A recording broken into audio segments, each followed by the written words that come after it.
Hello class 12th. So the next principle of you all, this is order. Order means series.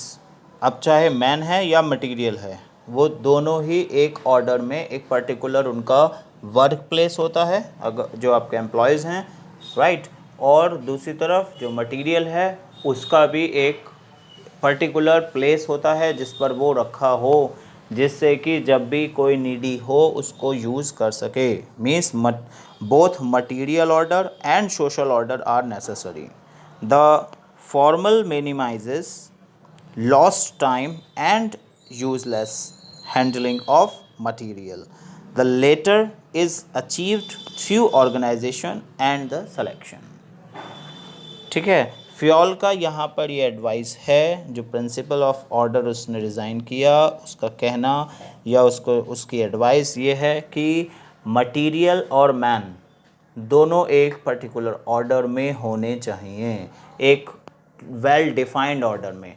Means अगर जो एक foreman है या एक एम्प्लॉय है आपके यहाँ पे जो काम करता है, मान लीजिए वो अकाउंटेंट है, ठीक है, तो उसके पास जितने भी उसके रिकॉर्ड्स रखे हैं मैनुअल में, अकाउंट्स मैनुअल हैं या फिर कंप्यूटर अकाउंटेंसी जो फॉलो की जाती है, उसने एसडी कार्ड्स हैं या किसी और तरीके से मेमोरी रखी हुई है, तो वो पर्टिकुलर ऑर्डर में होनी चाहिए. उसको जब भी ज़रूरत हो तब वो वहाँ पर आकर उसको ले सके. अगर हम टेक्निकल फील्ड या प्रोडक्शन में जाते हैं तो टूल्स की, रिपेयरिंग इंस्ट्रूमेंट्स की, इलेक्ट्रिसिटी से रिलेटेड या मेंटेनेंस से रिलेटेड जो भी कमोडिटीज़ हैं वो एक पर्टिकुलर ऑर्डर में रखी होनी चाहिए, वो एक पर्टिकुलर ऑर्डर में हो, जिससे कि जब भी उसकी ज़रूरत पड़े तो वो एम्प्लॉय वहाँ से उनको कैरी कर सकें, है ना. स्टॉक की बात करिए तो स्टॉक भी ऑर्डर में होना चाहिए. अगर आप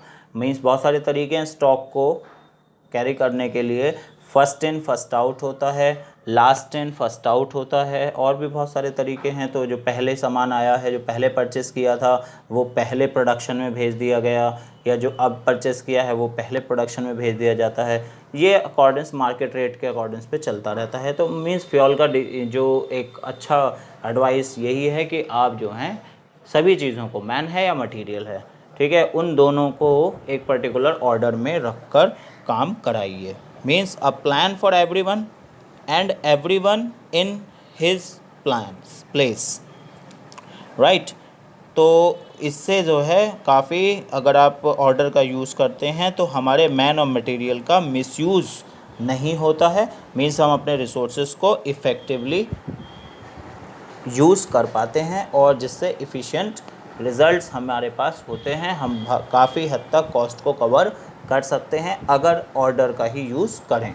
तो फ्यूल का डिसीज़न, फ्यूल का ये जो एडवाइस है वो ऑर्डर को लेकर कि दोनों चीज़ों के ऑर्डर आप एक सीरीज़ में रखें, राइट. समझ में आ गया. The principle of order applies to both material as well as man. Is it done?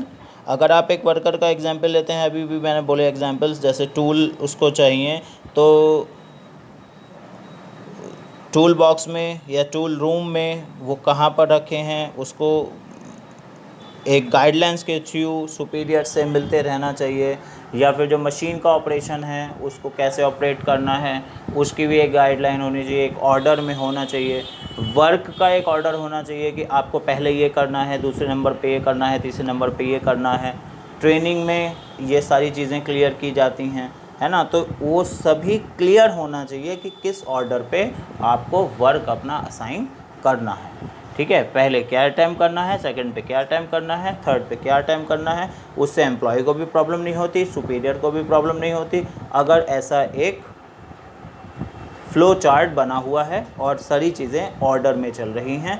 तो हमारे जो प्रोडक्शन है, हमारा जो वर्क है वो बहुत ज़्यादा एफिशिएंट और इफ़ेक्टिव हो जाता है, राइट. चलिए नेक्स्ट और उसकी बात करेंगे प्रिंसिपल की. समझ में आ गया है? कोई प्रॉब्लम है तो you can comment me. Thank you very much.